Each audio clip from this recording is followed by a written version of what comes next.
लोकसभेच्या निवडणुकीमध्ये बहिणी आपल्याला पराजय पत्करावा लागला। दादांसारखा दिलदार नेता एका बाजूला पराजय झाला तरी संध्याकाळी 5 वाजता मला फोन करून सांगितलं की उद्या एनडीएची बैठक आहे, तुला आणि प्रफुल्लबाईला तिथं जायचं आहे। मी सांगितलं मी जाईन दिल्लीला, पण तुम्हाला भेटल्याशिवाय जाणार नाही। त्यांना भेटलो आणि मग मी दिल्लीला गेलो, कारण माझ्यासाठी दिल्लीपेक्षा दादाच हे माझं सर्वस्व होतं। मग त्यांना भेटलो, त्यांना विनम्रपणाने अभिवादन केलं आणि आम्ही दिल्लीला त्या ठिकाणी गेलो आणि मग एनडीएमधला त्या ठिकाणचा प्रवास आपण सर्वांनी पाहिला। किती टीका टिप्पणी त्या कालावधीमध्ये सुद्धा समोर आला। अगदी आज वेगवेगळ्यापैकी भाषा केली जाते, त्याच्यात अनेक जण बोलत आले। दादांचं सकाळी 5-6 वाजल्यापासून सुरू होणारा कार्यक्रम उभ्या महाराष्ट्राने देशाने अनुभवलेला आहे। देशामध्ये त्याच्याबद्दलचं कौतुक वेगळ्या पद्धतीने आहे। काय बोललं गेलं, दूधवाला पण सकाळी उठतो, पेपरवाला पण सकाळी उठतो, बोललं गेलं त्या कालावधीमध्ये, हिणवलं गेलं। माझ्यासारख्याने सांगितलं दूधवाला पण उठतो, पण दूधवाला लोकांची सेवा करण्यासाठी उठतो। पेपरवाला पण येतो, तो सुद्धा लोकांची सेवा करण्यासाठी येतो। दादा एक असं निखळ व्यक्तिमत्व आहे, ते सुद्धा या सेवा पद्धतीने सेवाचं व्रत ठेवून काम करणारं ते व्यक्तिमत्व आहे। कोण बोललं काय बोललं सर्वांना माहिती आहे। आणि असंही म्हटलं गेलं की सकाळी उठायची त्यांची सवय आहे, ती लवकर उठतात, ते कदाचित त्यांच्या बायकोची किंवा त्यांच्या पत्नीची काहीतरी मजबुरी असेल, मला कळू शकलं नाही। जनसन्मान यात्रेच्या निमित्ताने आम्ही सगळेजण राज्याच्या कानाकोपऱ्यामध्ये फिरलो। मी असा एक अध्यक्ष निघालो की दादाने पूर्ण वेळ बोललं पाहिजे म्हणून मी कधी भाषण केलं नाही। जनसन्मान यात्रेमध्ये बघा मी एकही भाषण केलं नाही। माझी इच्छा होती की बारामतीला मी भाषण करावं, वहिनींना पण वाटत होतं, पार्थला जयला वाटत होतं, पण आम्ही बारामतीमधून दादांची निघालेली अभूतपूर्व मिरवणूक, वहिनी जनसन्मान यात्रेच्या निमित्ताने दादांची निघालेली बारामतीमधली मिरवणूक म्हणजे त्यांनी 2 गाड्या बदलल्या, त्या 2 गाडीच्या काचा लोकांच्याकडनं फुटल्या, इतकं दादांच्या मिरवणुकीमध्ये स्वागत त्या झालं होतं। त्यावेळेला विधानसभेच्या निवडणुकीच्या पूर्वसंध्येची बाब सांगतोय। एक निखळपणाने काम करणारं नेतृत्व बारामतीकरांनी स्वीकारलंच, राज्यभरामध्ये त्यांना प्रतिसाद मिळालाच आणि म्हणून 59 पैकी 41 जागांच्यावरती निर्वाचित होण्यामध्ये आपल्या सर्वांना यश मिळालं। आपल्या यशापेक्षा दादांची दुर्दम्य राजकीय इच्छाशक्ती, प्रचंड क्षमता, लोकांच्यापर्यंत संवाद करण्याची त्यांची एक हातोटी, याच्यातून चांद्यापासून मांद्यापर्यंत आपल्याला यश मिळालं। विदर्भामध्ये आम्ही किती जागा लढलो, 7 जागा लढलो, 6 जागांच्यावरती यश मिळालं, म्हणजे 90% जास्त यश विदर्भामध्ये मिळवलं। दादांचा नेतृत्वाचा करिश्मा, प्रफुल्लबाई आणि त्यांच्या सर्व सहकाऱ्यांची साथ पाठीमागे होतीच, पण विदर्भामध्ये सुद्धा त्या कालावधीमध्ये पाहायला मिळालं। मराठवाड्यामध्ये तर लोकसभेच्या निवडणुकीमध्ये महायुतीचा पाडाव झाला, एक संभाजीनगरची जागा सोडली तर त्या मराठवाड्यामध्ये सुद्धा नांदेड असेल, हिंगोली असेल, परभणी असेल, लातूर असेल, बीड असेल, या सर्व जिल्ह्यांच्यामध्ये एक अभूतपूर्व असं यश राष्ट्रवादी काँग्रेस पक्षाने मिळवलं। नाशिकने तर स्वर्गीय चव्हाण साहेबांना जशी साथ दिली, आदरणीय पवार साहेबांना जशी साथ दिली, तशी नाशिककरांसुद्धा 100% यश दादांच्या पदरामध्ये टाकलं। आणि नाशिकसारखा जिल्हा जो आज या देशातील औद्योगिक आणि कृषी क्षेत्राचा अग्रगण्य जिल्हा आहे, त्या जिल्ह्यातल्या सर्वसामान्य जनतेने दादांच्या नेतृत्वावरती शिक्कामोर्तब करत अशा वेळीचं एक अभूतपूर्व यश त्या ठिकाणी मिळवलं। त्याच्यामुळेच गेल्या 1.25 वर्षाची आपली सगळी वाटचाल दादांच्या नेतृत्वाखाली अतिशय उत्तम पद्धतीने झालेली आपल्याला पाहायला मिळाली। आज आपल्या सर्वांच्या वरती नियतीने एक दुर्दैवी क्षण असा या ठिकाणी आणला आहे की ज्याच्यातून आज आपण वहिनींची अध्यक्ष म्हणून नेमणूक या ठिकाणी करतो। अनेक वेळेला अनेक पद्धतीचं बोललं गेलं। ज्या वेळेला दादांचं सुद्धा बारामतीमधलं एक भाषण असेल, आपल्यापैकी अनेकांनी पाहिलं असेल, अनेकांना आठवतसुद्धा असेल। मला जरी एकटं टाकलं असेल तर मी एकटा नाही, तर बारामतीकर माझ्या मागे आहेत, हे दादांचं बारामतीमधलं भाषण जय आपल्या सर्वांनी आणि बारामतीकरांनी उभ्या महाराष्ट्राने त्या ठिकाणी पाहिलेलं आहे।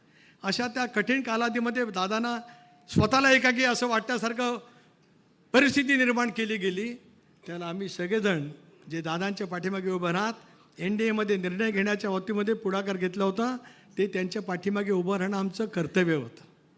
माझ्या निष्ठा तर दादांच्या चरणी होते, या सर्वांची साथ होती।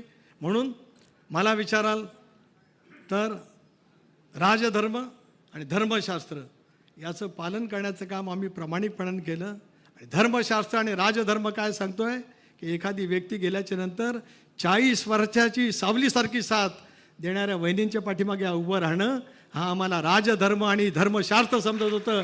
म्हणून वहिनींचं त्या ठिकाणी उपमुख्यमंत्री म्हणून पक्षाचा नेता म्हणून निवड करण्याचा निर्णय घेतला। भले तर आम्ही टीकेचे धनी झाले असू, परवा त्याची नाही. अजूनही कोणाला पैसे देऊन ट्रोल काढण्यासाठी जी टीम करायची असेल ती करावी, पण आमची नियत साफ आहे. आमची निष्ठा दादांच्या चरणी होती आणि उद्या सर्व आयुष्य बहिणींच्या सोबत राहत महाराष्ट्र घडवण्याचं काम आपल्याला पुढच्या कालावधीमध्ये करायचं आहे. होय, मी आज म्हणतोय की सुनेत्रा पर्व महाराष्ट्रामध्ये आजपासून सुरू झालेलं आहे, हे मी आवर्जून या ठिकाणी म्हणू इच्छितो. हे सुनेत्रा पर्व उद्याचं महाराष्ट्र घडवण्याचं काम तुमच्या सर्वांच्या साथीतून अतिशय उत्तमपणाने बरबट त्या ठिकाणी करेल, याच्यात कोणाच्या मनामध्ये संदेह असत काय कारण.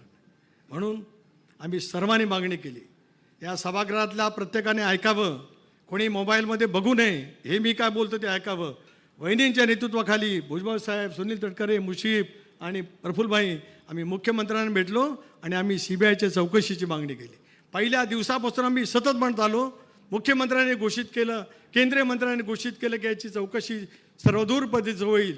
राष्ट्रवादी काँग्रेस पक्षाने सुद्धा ठामपणाची भूमिका मांडलेली आहे की जे जे काय मांडलं जातं त्याच्या सही चौकशी व्हावी, जगातल्या तपास यंत्रणा सुद्धा नेमल्या जाव्यात आणि याच्यातील सत्य हे केवळ कोणा एका दोघांसाठी नाही, महाराष्ट्रातल्या 13 कोटी जनतेबरोबरच देशातल्या 130 कोटी जनतेला सुद्धा माहिती पाहिजे आहे की अजितदादांसारखा 21व्या शतकातला सर्वाधिक कर्तृत्ववान जो नेता, जो महाराष्ट्राच्या बाहेर ज्यांनी स्वतंत्र आपली स्वतःची ओळख अजित पवार म्हणून केली, त्यांच्या या दुर्दैवी निधनाची साधन ते माहिती चौकशीच्या माध्यमातून देशासमोर आली पाहिजे.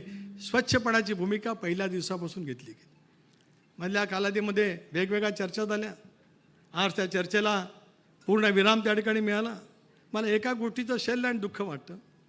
काही माणसं सांगतात दादा कोणाला तरी भेटायला 13-14 वेळा गेली आणि लोणांच्या समोरचा CCTV तपासा, खाजगी गाडीने गेले का सरकारी गाडीने गेले. अरे दादांचा CCTV तपासा असं म्हणणारे तुम्ही आता कुठल्या स्तरावरती जातात. तुम्ही कुठल्याही स्तरावरती तरी गेलात तरी या राज्यातली जनता वहिनींच्या पाठीमागे ठामपणाने उभी राहून उद्याचं मार्गक्रमण यशस्वीपणाने करेल. पण बोलत असताना भान राखलं पाहिजे. बोलत असताना आपण काय बोलतो त्याचा दुसरा अर्थ काय होतोय हे आपल्याला कळलं पाहिजे. दादांचे CCTV तपासा, कोणाच्या घरात किती वेळा गेले, म्हणजे चर्चेसाठी गेले, हे बोलणं म्हणजे आपण दादांच्याबद्दल नेमकं काय बोलतो आहात याची भान हरपणारी माणसं ज्या वेळेला वेगळापैचं वातावरण निर्माण करण्याचा प्रयत्न करतात, त्या पाठीमागे निष्ठेने, ठामपणाने, आत्मविश्वासाने वहिनी ज्या धीरोदात्त पद्धतीने महाराष्ट्राचा जाज्वल्य इतिहास आहे, अशा पैसे प्रसंग आले त्या वेळेलाच तो एक इतिहास उभा राहिला. त्याच इतिहास आज या 21व्या शतकात तुमच्या रूपाने महाराष्ट्राचा इतिहास लिहिला जाईल. त्याला दादांचं कर्तृत्व लिहिलं जाईलच, पण त्यांच्या या दुर्दैवी अकाली निधनाच्या नंतर ज्या धीरोदात्त पद्धतीने, ज्या संयमाने आपण परिवारासाठी नव्हेच तर राष्ट्रवादी काँग्रेस पक्षाचा परिवार म्हणजे दादा आणि महाराष्ट्रातील जनता यांच्यासाठीच आपण सावरून आमच्या सोबत या ठिकाणी कामाला उभं राहिलात, हे या महाराष्ट्राच्या इतिहासात त्याची नोंद निश्चितपणे राहील. एवढंच मला या ठिकाणी त्यांनी सांगायचं आहे. म्हणून आज आपण अध्यक्ष म्हणून सूत्र घ्यावीत असा प्रस्ताव प्रफुल्लभाईंनी मांडला आहे. त्याला आमच्या सर्वांचंच पूर्णपणाने अनुमोदन आहेच. मगाशी हात उंचावून आपण ते सांगितलेलं आहेच. पण उद्याची